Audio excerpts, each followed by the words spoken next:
How to fix Google Workspace Zoom. Hello guys, if you want to fix Google Workspace Zoom, first step, go to settings,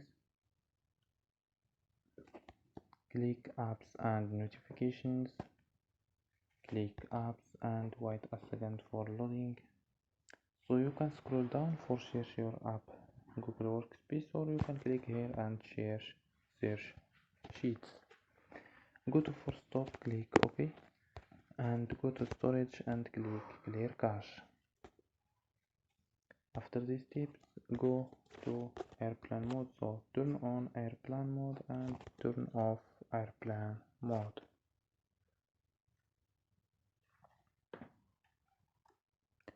So don't forget like and subscribe. Bye.